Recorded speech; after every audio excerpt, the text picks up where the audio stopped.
মধ্যেও বহু মানুষ রয়েছে যাদের সামর্থ্য আছে হজ করার, উমরা করার, কিন্তু তাদের তৌফিক হয় না, আল্লাহ তাআলা তাদেরকে কবুল করেন না, তারা চান না, তাদের অন্তরে তলব নাই, বিভিন্ন কারণে হতে পারে।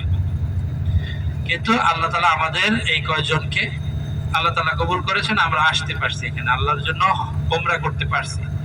এখন আমাদের বামে যে বাড়িগুলো দেখা যাচ্ছে, ডানে এই যে গেল আব্দুর রহমান সুদাইসির বাড়ি, যেটা মসজিদুল হারাম এবং মসজিদুল নববী, দুইটা মসজিদের, হারামাইন এবং শরীফাইনের যিনি প্রেসিডেন্ট আব্দুর রহমান সুদাইসি, ওনার বাড়ি কিছুক্ষণ আগে ডান দিকে চলে গেল। আর বাম দিকে যে বাড়ি, এখানে মসজিদুল হারামের ইমামগণ থাকেন, এক একটা বাউন্ডারির ভিতরে এক একজন ইমামের বাড়ি রাষ্ট্রীয়ভাবে একটা ব্যবস্থা করা। আমি মুকিত। তো যাই হোক, যেটা বলতেছি যে সারা জীবনের কাঙ্ক্ষিত যে আমল হজ, সেই হজের স্থানের দিকে আমরা যাচ্ছি এখন।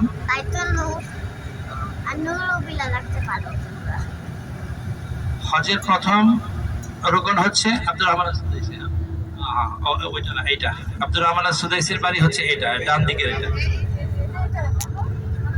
এই যে ডান দিকে যে বাড়িটা দেখা যাচ্ছে, ওই আব্দুর রহমান সুদাইসির বাড়ি।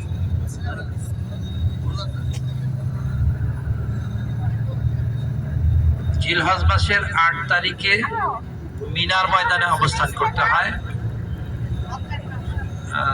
সূর্য উদয়ের পর থেকে 12 তারিখ পর্যন্ত, এবং 13 তারিখেও থাকাটা হচ্ছে সুন্নাহ, মুস্তাহাব। কেউ চাইলে 12 তারিখে চলে যেতে পারে। যদি কেউ 13 তারিখে থাকে, তাহলে তাদেরকে আবার আরেকদিন জামারাতে পাথর নিক্ষেপ করতে হবে। আমরা সর্বপ্রথম যাব আরাফার ময়দানে।